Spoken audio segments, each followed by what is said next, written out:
Time for applause.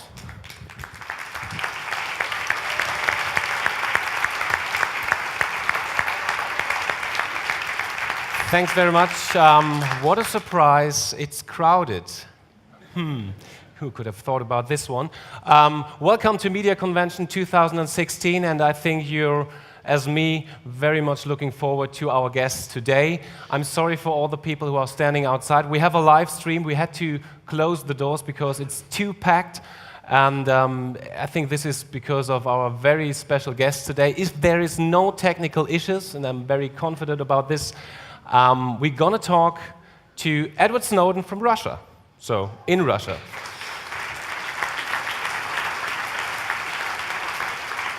It's going to be another couple of minutes, and before that, we are very keen to listen to another very important guy regarding digitization and the future life of what we're having, what we're doing with our data, and how we can assure that the ethical dimensions in digitization are not, dropped down.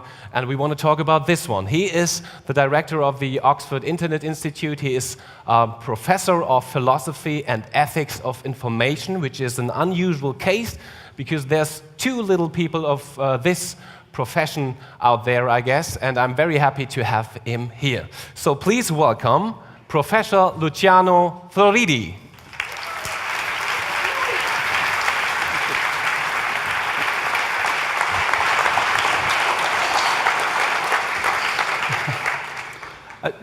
You know where you are. This is the philosophy session, right? So in case you got the wrong room or you want to come back when Ed is on stage, I'm the support band.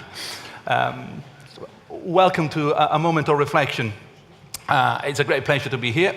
I was expecting the usual 3 or 4 students, so it's a bit overwhelming. Not exactly the Oxford experience or the tutorial, but Media Convention does this for you. So I have the task of introducing a few ideas for a discussion, and I've been told that I have to be short, something that philosophers are notoriously unable to do.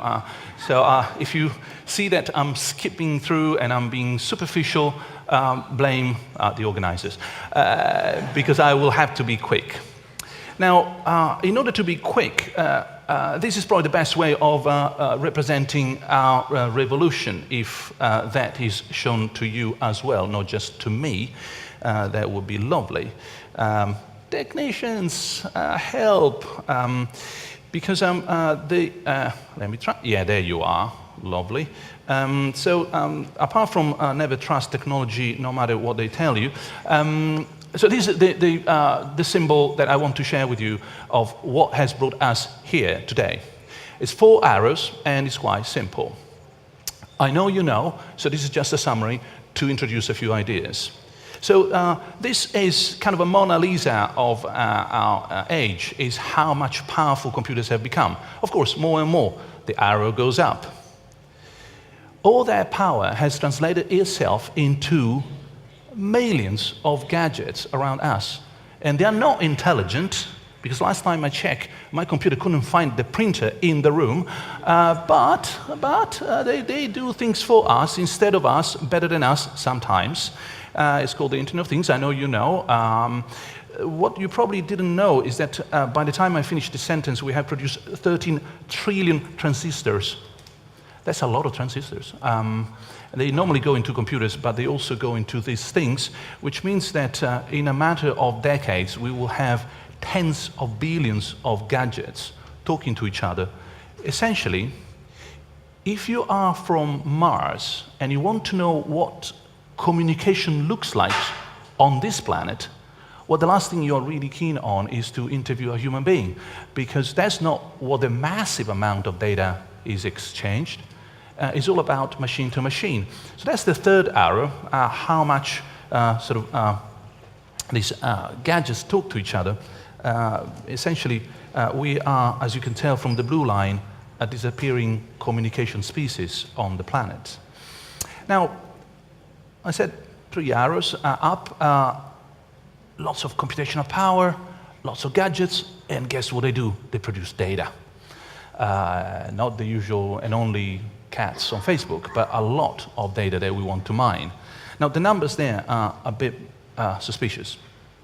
I took them from Cisco. Suspicious because they're too round, 4.4 to 44. But let's assume that we are approximately correct, even 10, 20% approximation. That means that all the data we have, in terms, again, of quantity, not quality, I'm not talking about Shakespeare, but in terms of massive amount, has been generated by us, the living generation, right now. And you know what's going to happen is that those data are aging all together. It's kind of a digital baby boom. You know? At some point, they will all go and retire altogether. We're not quite sure how they're going to do that. It will be a sort of threshold of immense proportions. There's also an arrow that goes down, and it's a good one. That, again, it's known to everybody. I know you know, so it's just a reminder. It's how little all that is actually costing to each of us every year. So, back to some ideas, because so far you know, and this is just a reminder.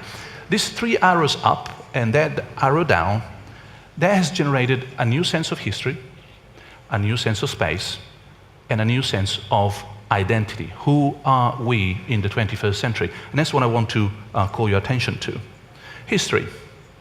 Well, we think in terms of prehistory as anything that happens before you have a chance of writing down for future consumption. So you live prehistorically even today if you don't have a way of recording the past. So no ICT, that's 6,000 years ago. Then we've been living for 6,000 years in history, a way of consuming past information because someone put it somewhere on a slab, on a manuscript, in digital format. So individual and social well-being started being related to ICT, not Roman Empire, not British Empire, no, that shows my biography, unless you have a way of writing stuff down. What about hyperhistory? Well, it's not the end of history. If anything, the screw just got tighter.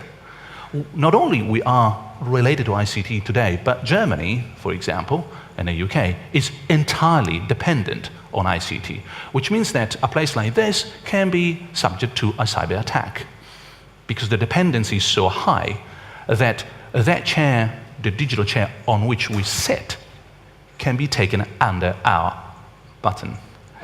So a new sense of history. We live hyper-historically, but where do we live?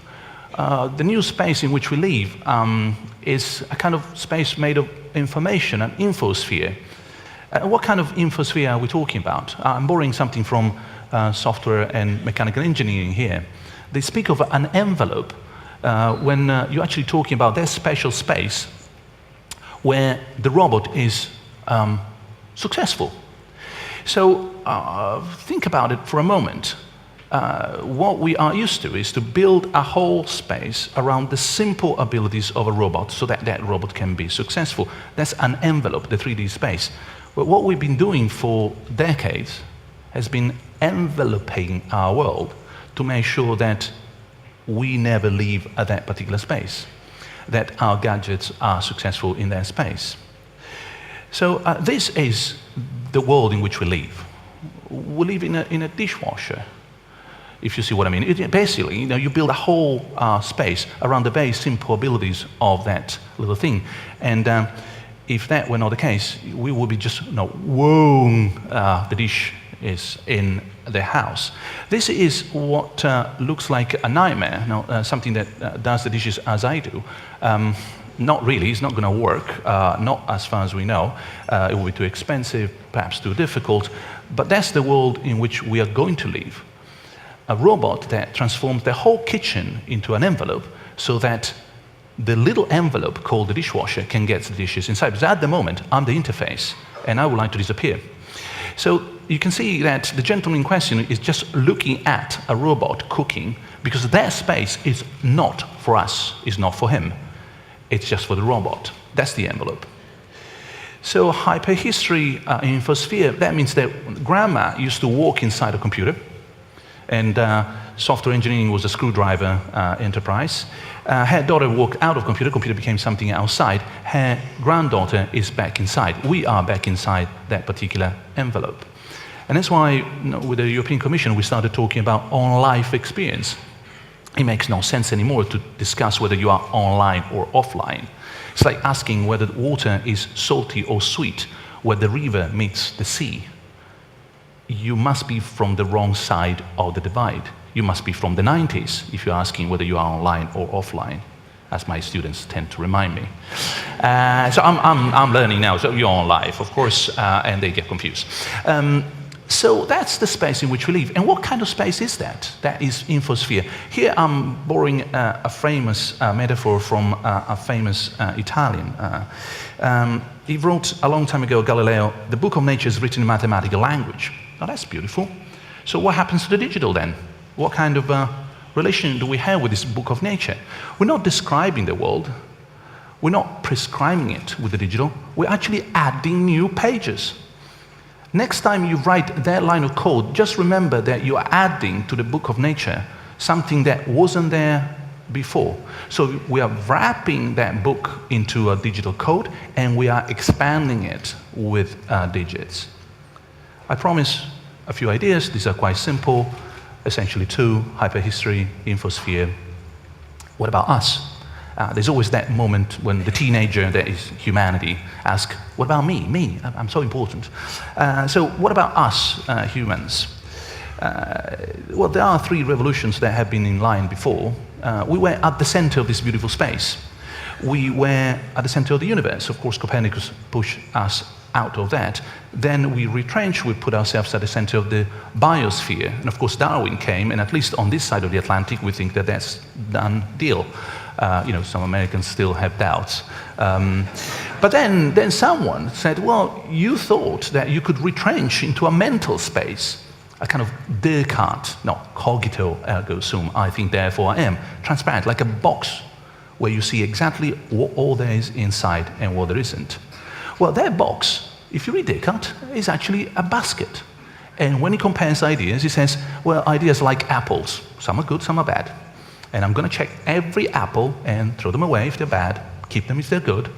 Well, that basket has gone since Freud onwards. So that centrality in the space of the mind is no longer where we find entirely comfortable.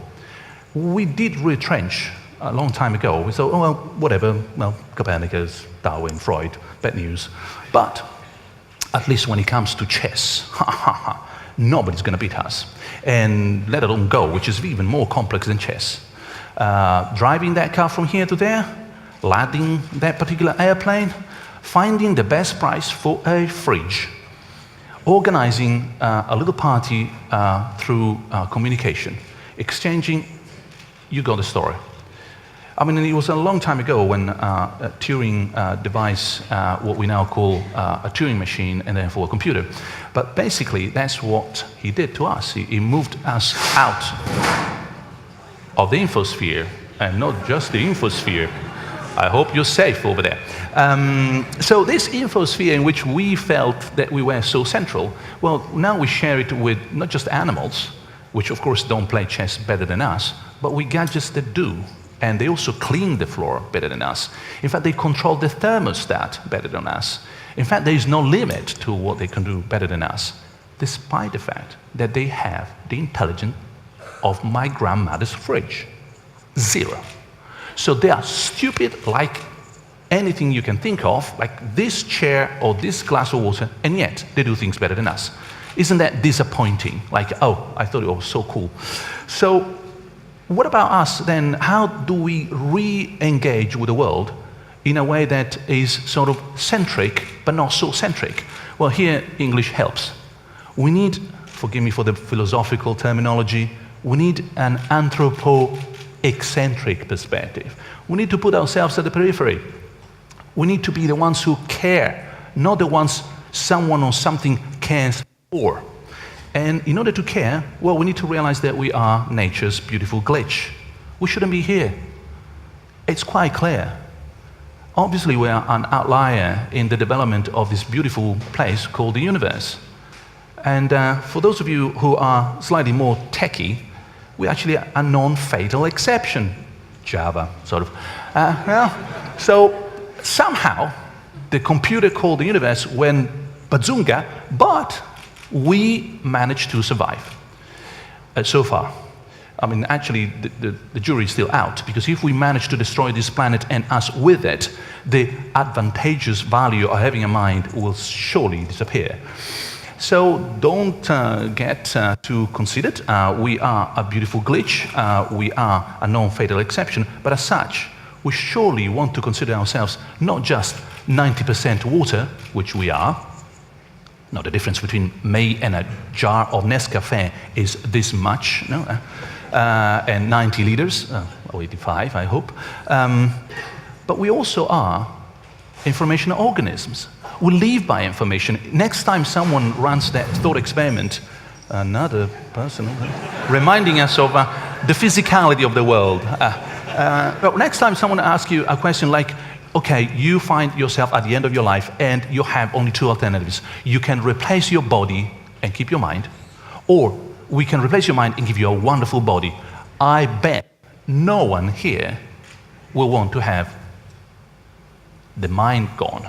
That wonderful bunch of information, your taste, your experience, your language, what you know, what you hate, what you've done, what you've seen, all the people you met, etc. So we are informational organisms. As such, our lives and our identities are hugely informational. We invented these beautiful technologies. They're called information technologies. They are, again, more terminology for philosophy, ego-poietic. They construct the self. They manipulate the self. You want to be careful on how you use them. So if lives and identities are informational, surely when it comes to privacy, the protection of privacy is the protection of personal identity. It's not a matter of my data as in my underwear. It's my data as in my lungs, my hand. My data constitute who I am. They don't belong to me in a sort of contract way. Therefore, selling data is like selling your hand and your lungs. Not a good idea. So in that context, what about profiling? Well, zero privacy, a world in which there's no privacy whatsoever, means pinning down life onto mounting board of a profile. And if you feel like a butterfly, that's exactly what I mean. So you are that beautiful butterfly that someone with a profile has pinned down to a board. Not what we want to have, not on this side of the Atlantic. So zero privacy is dehumanizing. Of course, it is, inevitably. And coming to a conclusion, inevitably, now that we have a good recipe called the General Data Protection Regulation at the European level, and I say recipe because we have to mind the cooks, we'll see how it's going to be applied, privacy must be defended as part of human dignity. That means that, at least as far as Europe is concerned, all the message I want to convey is welcome to a mature information society. Thank you.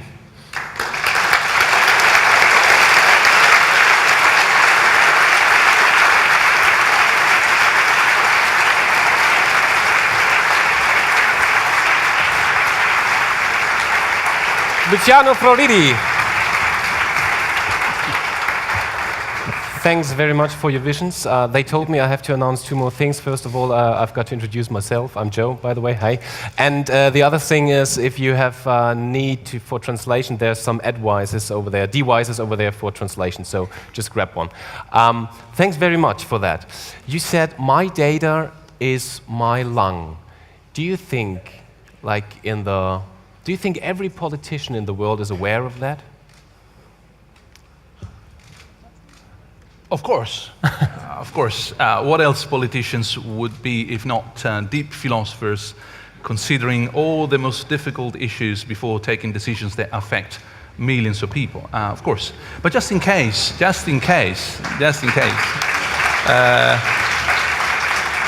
I mean, just in case our politicians are not necessarily those Platonic philosophers that we would have wish.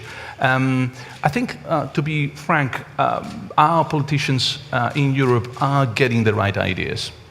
I know it sounds odd. We tend to badmouth our politicians. It's a national sport everywhere.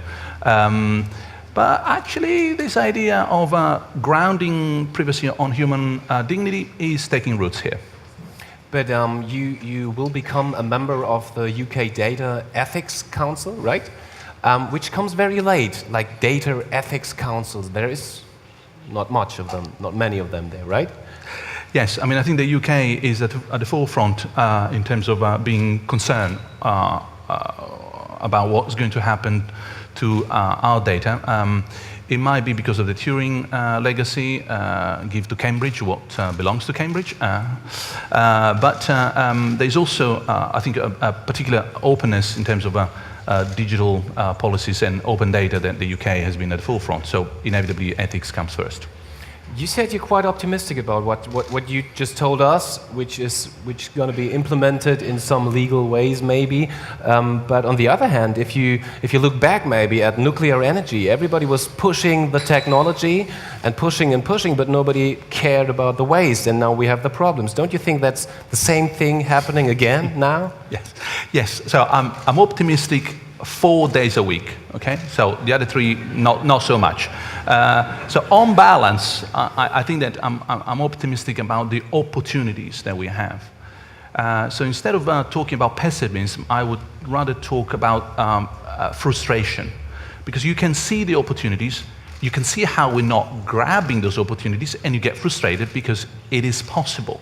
So what we need is the right policy and the right ideas in the right place. The opportunities, as we know here today, they are available.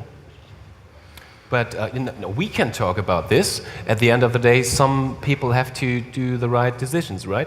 Do you think the usual audience, the usual everyday workers, whatever, think about this and do know what to do? Because in my impression, a lot of people listen to maybe one of your sessions and say, yeah, he's right, but what can I do now? Should I still put my data on Facebook, or what can I do now? I mean, to break it down. So about Facebook, yes, put anything on Facebook that you could put on a billboard in the middle of a motorway. Yes, otherwise don't do that. That's simple. But apart from Facebook, on which maybe we can come back because the concerns are huge, but in real world, I think what we're looking at is a cultural shift of sensitivities. In the same way as for my parents it was normal to smoke in a cinema or in a car. And it's not that they were nasty people. They're listening. For us, in a little while, it will be insane to put on Facebook what we are doing now. So essentially, I take your hint that we are doing to the infosphere what we did in the past to the environment. We made a mess, and then we realized that something had to be done properly. I just wish that process of learning were faster, so we get to e-environmentalism, E-environmentalism, faster than just making mistakes and then find a solution. How could it go faster? I think something like this definitely helps. I mean, the mass media could do a lot of good work. They're not always on the right side. I mean, sometimes they tend, not of course here, nobody here, but out there, someone else, the tabloids and so on and everything else, they tend to privilege what makes news rather than the good stuff and the sort of something is more constructive. I live in Berlin, and if I look at my city regarding e-government, for example, sometimes I start crying. Because it's really difficult to get the impression that local or regional governments are even, I don't want to be rude, but capable of keeping the pace of what's going on with technology. Where did you get your confidence to know, to let that happen with local governments? Yeah, well, I think that the confidence comes from the fact that this is Europe. We do things differently from the way they're done in different worlds. The way we do things properly and nicely here is by looking at the intersection between the social, the political, the state, and the business, the economy. And there are plenty of wonderful examples where this intersection of interest works really well. One example for all, and since we're in Germany, Italy, and UK are out of the case, let's talk about Norway. I mean, the way Norway deals with oil, it's a lesson to the rest of the world. They just realized that oil was under the ground. Oh, that's interesting. Ground that's called Norway. And so they decided to share for Norwegians what's under Norway. And that is a mix, combination between state and private companies. So when we ourselves, also in the UK, find that the state makes huge disasters when running every big IT project, the temptation is that, can we please get the best forces on both sides and do it the European way? We're good at that. But if you look at the European way, for example, the data protection law, which just passed, are you confident looking at this? I mean, is this a good one? So, this is the Italian in me. Let's mind how we're going to cook this thing, because the recipe is good, but the cooks may not know what to do with the recipe, if you allow me the analogy. So, otherwise, I would be the best cook in the world. I mean, there are plenty of books. And the cooks are the states. The states, no, the 28 members of Europe, which will have to apply, not adapt, but apply the regulation, will have to apply it properly. So finding that right balance between making sure that ethics and concern for the social are there, while at the same time not killing the whole digital industry at the same time, which is very easy. So that fine balance is cooking the meal at the right temperature. You don't burn it, you don't leave it half-cooked. Not an easy task, but it's a good recipe.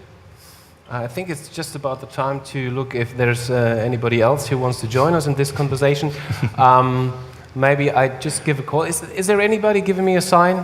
And 987. Yeah. Oh, there you are. Look at this one. Can you hear me? I'll take that as a yes. How are you? So, Edward, welcome. How are you? I'm doing quite well. Better now, seeing the room. How's your musical career going on? You know, life is just so full of completely unexpected events nowadays. But there's a beauty in that. You know, it used to be before, when I was working for the government, I always looked at the next day, the next week, the next month. Now I live it one day at a time because I don't know what's going to happen. But it's actually a lot more enjoyable that way. So we were just talking about privacy and the right of human dignity combined with the right of privacy. Have you listened to what Floridi just said? Yeah, I mean, there's an incredible tension in this space between the sort of status quo, the direction in which we're headed, which is really sort of an organic, uncontrolled growth. And then sort of the more intelligent direction of where we want to go, the design phase of how we want to structure our future. And one of the big challenges here, I think, is the fact that in many countries, even in sort of Western open democracies, like in the United States, we have no basic privacy law at all. We do have a few niche privacy laws in specific sectors. For example, in the healthcare industry in the United States, they have the HIPAA law. They have consumer protection laws for finance, for credit information.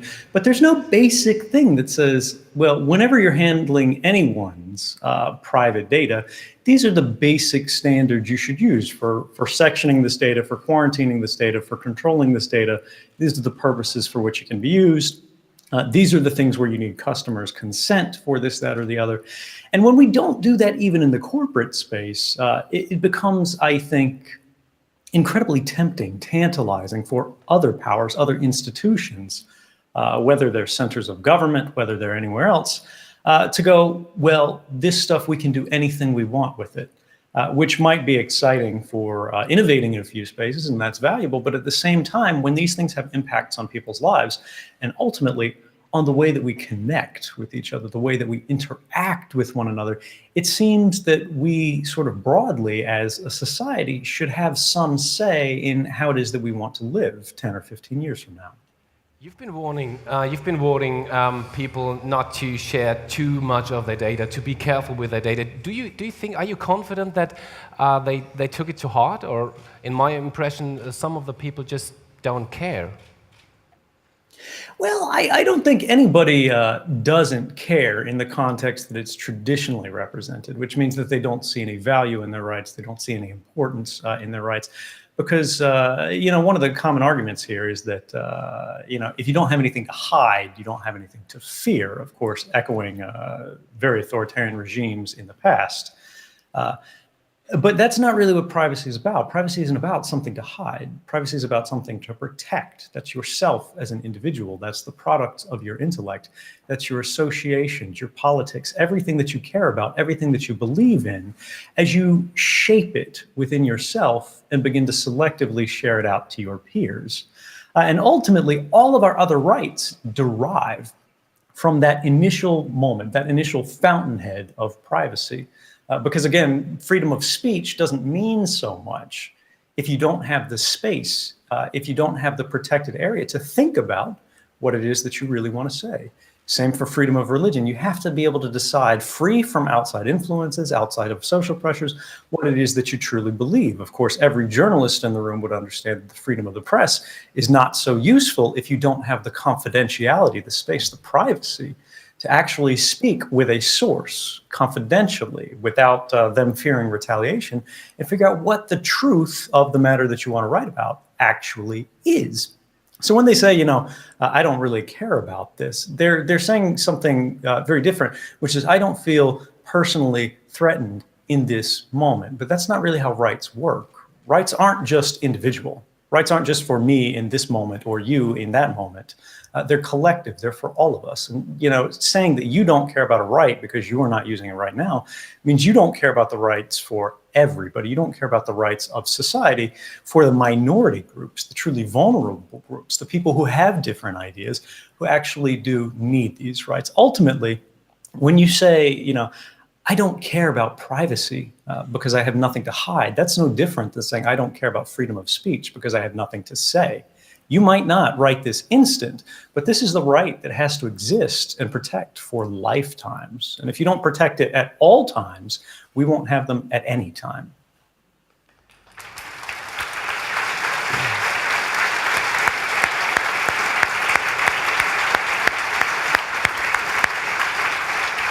Thank you so far. Just to let you guys in the audience know, we want to give some minutes for your personal questions to Edward or to Luciano. So if you want to prepare, at the end of the session, there's going to be 2-3 questions from you, if you want. Luciano, what is your very own personal questions to Edward? Hi, nice meeting you again. The question I would really like to hear something about from you is something you started with in terms of what kind of society we want to build, and to make it a little bit more precise, what sort of, again, philosophical terminology, but what sort of human project we want to have in a world that is so dominated by digital technologies that clearly are preparing the ground or the environment for a new project for the 21st century. How do you see that sort of shaping up, if at all? When we think about sort of digital technology and how it relates to the current moment, I think the word that we're really looking for is community. Because what does communication do other than tie two distant points together in a moment, in sort of a transmission, whether that's verbally, whether that's through text, whether that's through emoji, whether that's through your Twitter feed with pictures or anything like that. You're connecting human hearts across distance, across space, across other boundaries, whether they're political or whether they're geographic. And this is something that we haven't had before in the past. We've always been subject to what's called the tyranny of distance. It was not so many years ago that if I had sort of the current circumstances that I have in my life right now, or if I arrived in Germany, the German government would arrest me. I wouldn't be able to be here in the room with you right now. We wouldn't even be able to have this discussion. But this is changing. We're reaching a moment in time where we're beginning to see the end of exile, not just for sort of minorities, for people in exceptional circumstances, but people are able to use this to end sort of economic exiles from communities of interest, right? Whether they want to participate in an academic investigation, whether they just want to find a group of friends who are very much like them, but live in a geographically disparate way across countries, across the world, every corner of the earth, even if there's only a few of them, suddenly they can reach and communicate, start to understand one another. And I believe that these bonds of fraternity that are being built across communities, across space, can actually help us understand people one another much better. They can help us become more at one with the world. We can feel more connected to the world. It can basically generate a new means of finding peace with the circumstances in which we find ourselves interjected in our lives. But unfortunately, these same means of connection are seen by institutions, again, whether they're corporate institutions or whether they're governmental institutions. And whether those are governments that we like or governments that we disagree with, they're seeing that these are mechanisms of power. They're levers of influence where they can see everyone's associations. Even if they're encrypted, even if they're protected, they can still see who you're communicating with. And when these things happen, they're exposing us. They're exposing us and making us feel that sense of vulnerability. Now, we can hope that we can structure our policies in such a way that we don't have to fear directly that governments will abuse these powers. We don't have to fear that corporations will be able to interfere in our lives in such a way that it could deny us access to something that we need. Again, whether that's a means of communication, whether that's an application for some kind of financing or loan where there's discriminatory information that's taken against us that was not done with our knowledge, not done with our consent, where we are beginning to be exploited as resources, much like the oil in the ground that we just talked about. They begin to see human communications as a revenue stream, as a value stream, as an influence stream.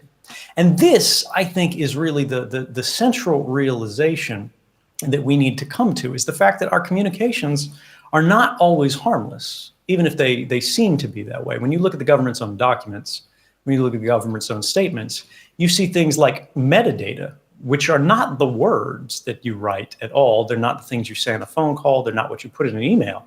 They're simply who you're talking to, when you're talking to them.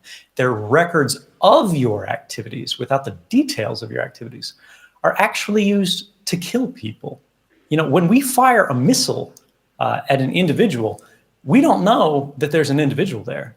We know that there's a phone there. And we hope the person that we intend to hit is holding that phone at the time, but we don't know for sure. Now, obviously, this is an extreme case. This is an outlier case.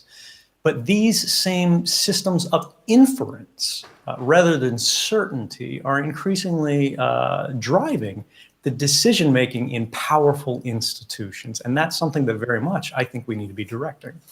But you were talking about peace on the one hand and about war and killing people through metadata on the other hand.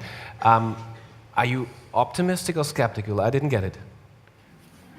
I think the point that we're at now is one where it's extremely open. You don't need to be optimistic or pessimistic because we're at the moment. We're at the fork where we can choose between two different streams into the future, where we can have these interconnected systems that invisibly surround us, that we rely upon, even if we're not connected to the internet personally, even if we're not using a cell phone or anything like that, we're totally off the grid.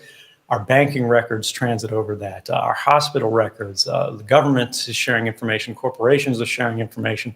As we drive down the road, license plate readers are there that are sharing information. You can't escape this, but we can control it, we can confine it, we can direct it so that it works for the purposes of society broadly, rather than select groups in society. We still have time for that.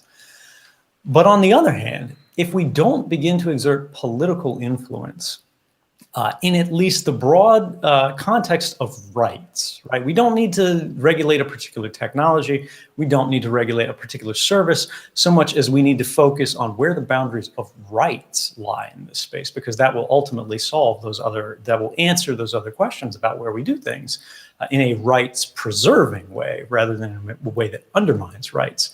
But if we don't do this, we're headed by force of momentum in another direction, in an uncontrolled direction, where I wouldn't say it's so much pessimism, because we'll continue to exist, we'll continue to work, life is not going to end, but what we will see are incredible aggregations, concentrations of power in unbalanced groups, right? So we'll have very small segments of society, the people who create like Uber services and things like that, where they can disrupt industries, they can disenfranchise entire classes of workers, and they can actually redistribute all of those resources to a few select individuals. And if this can happen in an industry, this can actually happen in a society, bit by bit, step by step, until really governments don't really have any say anymore. And ultimately, the public doesn't really have any say anymore, because the first mover who creates the technology, who creates sort of the disruption, as you would call it, can actually fragment our own levers of influence. And while I don't think this is actually that likely, because everyone's talking about this, everyone's thinking about this, it is very much a possibility if we do nothing. Luciano, do you think it's likely that governments and the public doesn't have anything to say anymore? No, I don't think so. I think I share what Ed said in terms of this moment in history where we really have roads open in front of us. Maybe if history has taught us anything, unfortunately, it has taught us that we wait for a disaster to happen, the disaster happens, and then we regret, we repent, and we fix it. Now, that has happened with 2 nuclear explosions. No, we actually waited for that before not doing anything about. So I think that the future, I'm afraid, might actually be such that a small disaster, hopefully, tiny, an election gone wrong, deeply wrong, because of one of the influences and so on. Something goes wrong, small, and then we will take action. That's not a strategy, but that's what history teaches us. We're not very good at doing things once we're told they're going wrong. We take measures afterwards. I think we should talk about trust as well, because in my impression, a lot of people lack trust regarding what happened to you, Edward. People, how can they be trustful if they see what's happening to some social heroes regarding this room? What has to be done to give people the feeling of trust towards governments again? Yes, well, I think that You can do Go both ahead, sorry. parallel way. Yeah. after you. After you, Edward. You can't see us, so go ahead. Okay, yeah, I apologize. I can't see the cues on stage. When I think about this, it's really, we have to see what government is doing to know that it's right. We have to see the outcomes of it. We have to see the impacts of it. When we see, for example, the way that leaks occur, disclosures to the press, where the government asserts sort of state secrets, privileges. They say this is classified information, the public can't know this, we can't share the details. But then these officials at the same time release details, partial details, details out of context to journalists intentionally in an authorized manner, where they're speaking off the record, they're speaking anonymously to further their policies, to build public support, to increase public opinion of their activities. But they never do this in the context of things which would increase opposition to their policies or politics, because of course there's no political benefit. This makes people distrustful. And then especially when we see that other individuals, other groups are doing this same thing. Someone's blowing the whistle. And this doesn't just have to be in government. I'm not talking about my case specifically. When we think about the financial sector and things like that, the Panama Papers quite recently, and whistleblowers are persecuted. They're charged. There are no legal protections for them. There are no social protections for them. We're now in 2016, in my personal case, and no one has died as a result of my revelations. And yet the German government still says, it would be dangerous for them to allow me to travel to Germany. That's quite extraordinary to say that, look, we can't allow dissidents to go to our country because some other country says we don't like this, we don't approve of this individual activities, their politics, even if no one came to harm as a result. We start to reach a point where how can you trust government when what they're really fighting for is a monopoly on information? This is the kind of thing that naturally, natively, people distrust. Now, government can govern in a more open way. This doesn't mean we need to know, of course, every program out there. This doesn't mean that we need to know the names of every surveillance target. Of course not. No one even argues that. But we should know at least the broad powers and policies and programs that the government is implementing in our name and also using against us in increasingly social spaces. Because if we don't, fundamentally the point here, is that democracies, democratic governments, open societies, these governments derive their legitimacy from the principle of the consent of the governed. We vote to put these people in power with the hopes that they will implement policies that are in line with their campaign promises. But consent is only meaningful if it's informed. If we vote these people into office and they do something that's completely different than what they promised they would do, how can we trust them? And when we have evidence that these kind of activities are occurring, but we don't find out about it until some segment completely outside of government, for example, the free press, investigative journalists, find the truth, how can we rebuild trust? We need to have a level of trust, not just of society in government, but the government must also demonstrate the same trust in the public.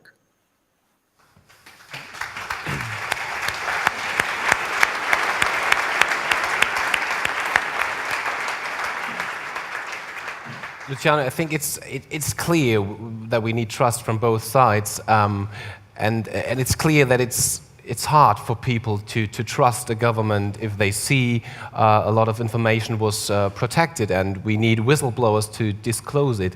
What should we do now? Go on the streets, go to the politicians and say we need more information? What can I do? What can you do? Yeah, well, I think essentially trust is built on 4 elements that we need to put in place so that it can actually work. It's not something that is not blind. It's not faith into someone. You need to have that whomever you trust, your government, for example, it has to deliver what you trust the government to deliver, so that deliverability are there. You need to be able to see whether that has been delivered or not. That's transparency. And then there's accountability, because if you deliver what you're supposed to deliver and you're transparent, but something goes wrong, someone has to be accountable for that. Now, all this in a time sequence. How long for? Now, one thing that is happening, and I know Ed is very well informed about this, even in the UK, we are looking at the constant attempt to pass legislation which is time limitless. As in, we're going to check this, and we're going to check this forever. Now, there is no need for that. So you can buy credibility and goodwill from your citizens if you say, for example, we need to make a sacrifice for 3 months. And this is what we're going to deliver. This is the transparency which we're going to deliver it. That's the accountability, and it's going to be for 6 months.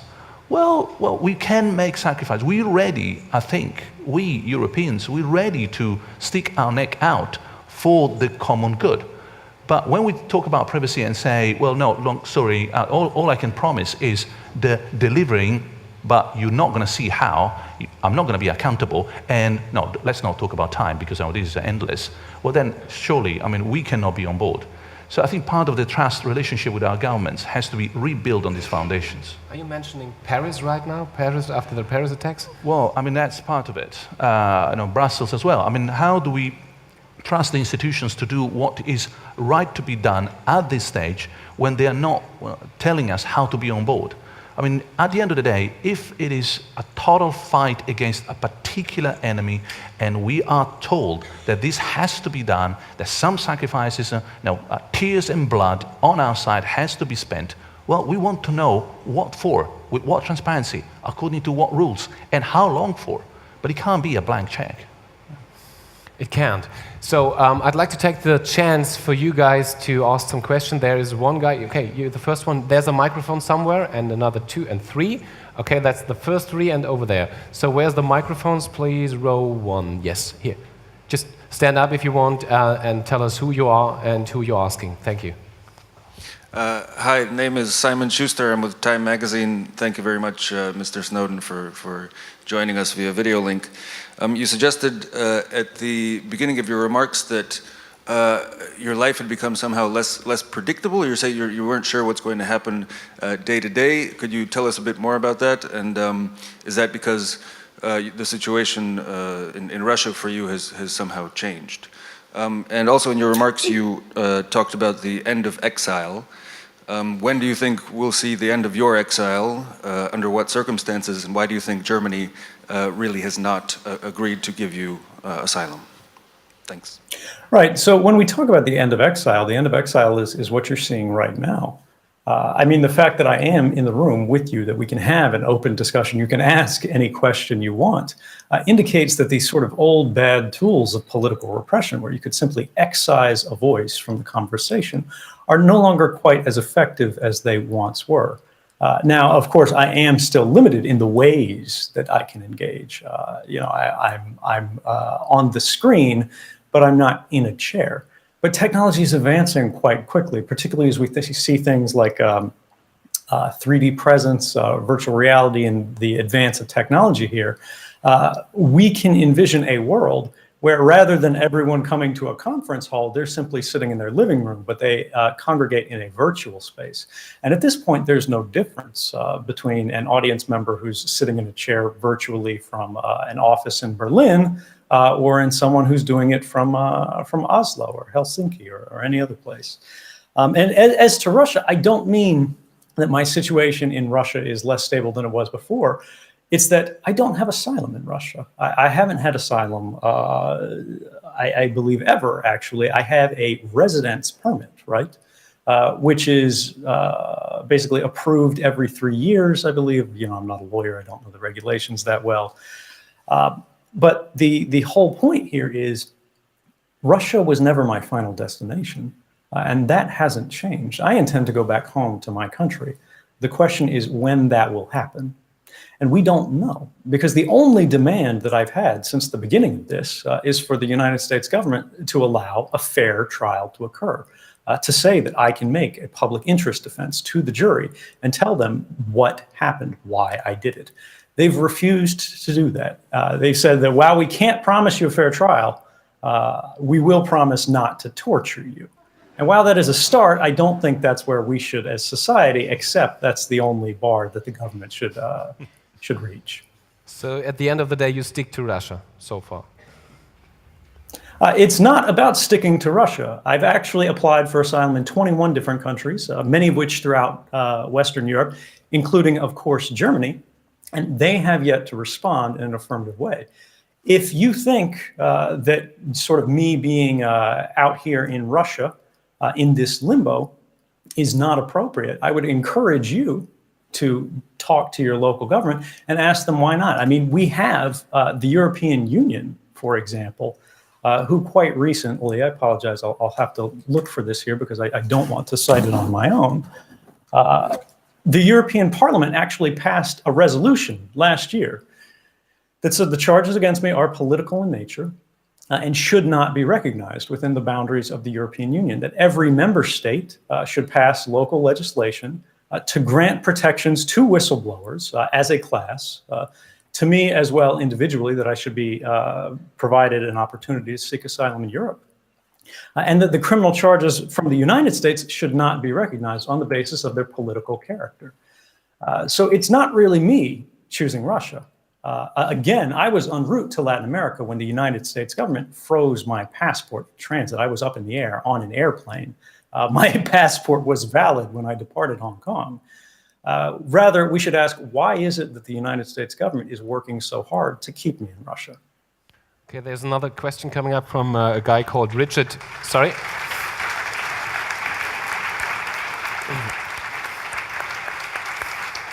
Another question from a guy called Richard Goodyear. Richard Goodyear. Thank you. Hi, Ed. On the long run, who do you think is a bigger threat to our privacy? Is it the FBI? Is it Facebook? Is it Google or the government? So there's a different category of powers that are available to these different sets of actors. And there are different challenges depending on the gravity of impacts that these actors can assert through their use of these capabilities.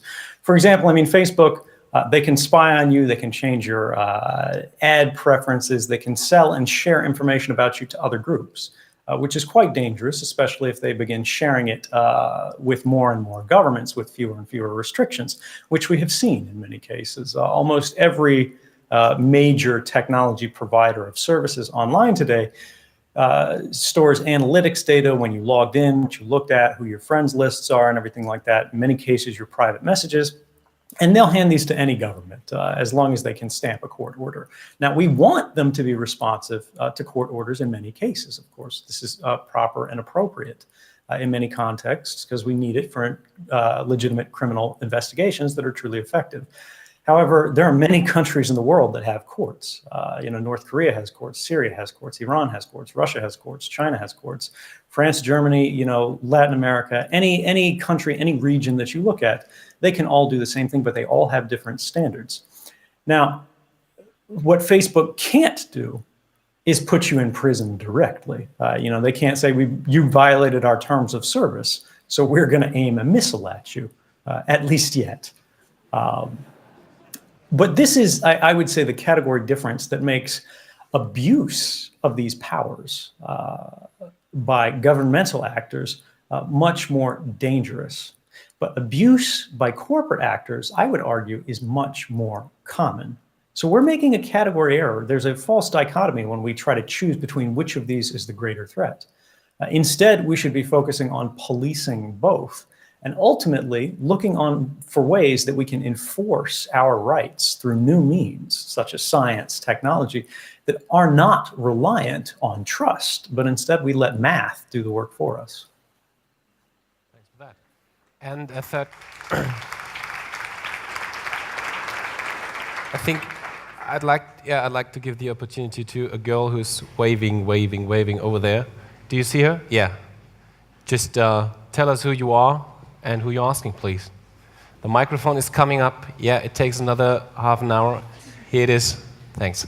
Hi, I'm Jada. I'm from China. I'm studying in computer science in Bremen, Germany. And my question is, when I was brought up in China until I was 18, so I got here, and of course I know your story. And it's quite easy for me to lose hope on the privacy because when I was back in China, it was really bad. And then I come here, and then it was also quite bad. I'm kind of hiding out in Germany in a sense that I'm using the Threema and a lot of other encryption techniques. But in the meantime, how do I even keep hope in fighting for this cause for my circumstances? Thank you.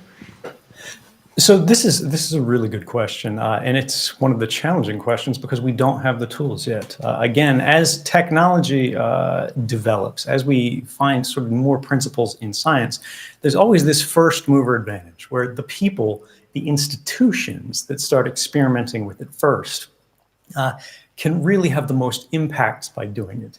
When we come to censorship, of course, China has been a pioneer here with their Great Firewall. But we've seen quite recently, actually, I believe just a few days ago, there was a summit in Russia where Chinese censors were flying to Russia and they were having some conference to talk about sort of the future of the internet and how they're going to control information. And that is terrifying. Russia and China have uniformly terrible internet policies when we talk about control of information, when we talk about where they're trying to direct how people live in ways that really aren't up to the government to decide.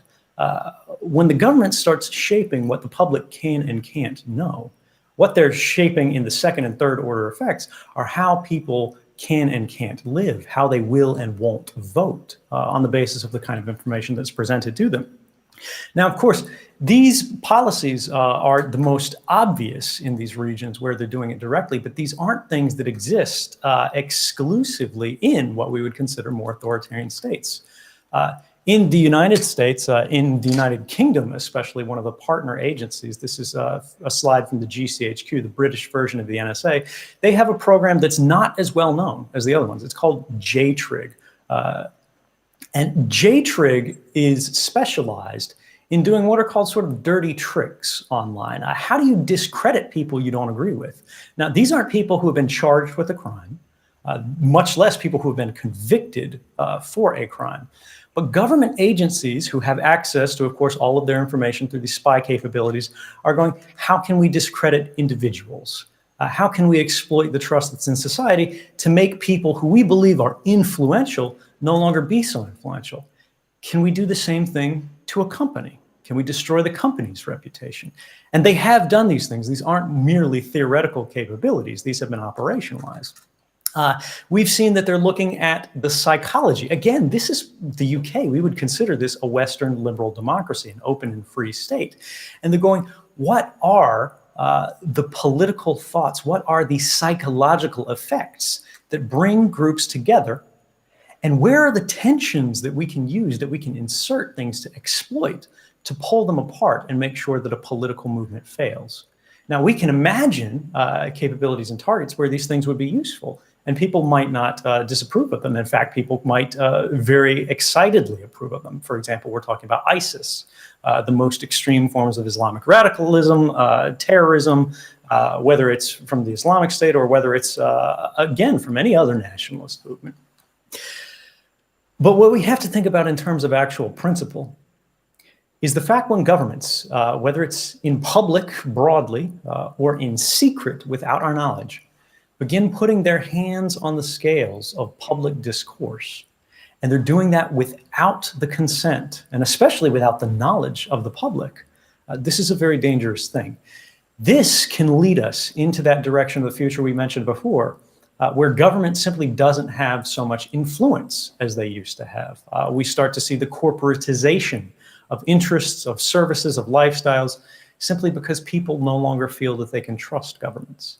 And the only way that governments can truly avoid this is by making sure they hold themselves to the highest standards of behavior, to making sure they deliver a form of accountability where we see as the public when they do cross the line, when they do outrage the conscience. And these things happen inevitably over time because, again, governments exist across years, across decades, across centuries.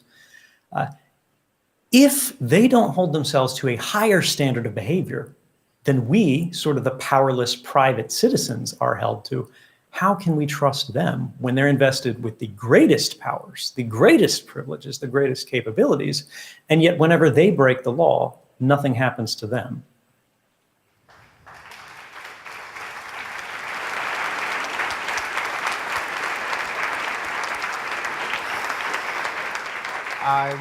I would like to give the opportunity for the famous last words for Luciano, because you were listening to all of it. And how will we live in 10 years from now? What do you think? It sounded all a bit frustrating or skeptical in the end. If we are lucky, we will live in a world where we started doing politics with capital P. We will not have walk out of our commitments. And we, the people, going back to his country, we will have decided the politics that decides our lives. If we are unlucky, we will have become disengaged, we'll have stopped believing in politics, capital P.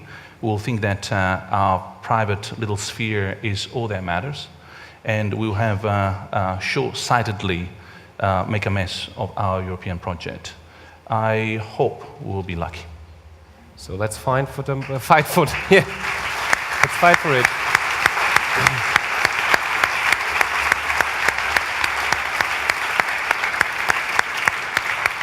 Yeah, there's nothing much left for me to say than let's fight for democracy and for the right way, as you mentioned.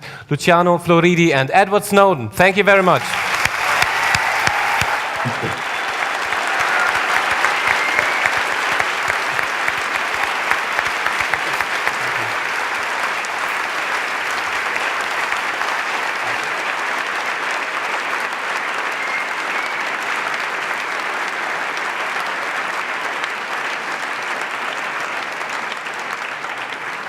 Thank all of you for listening and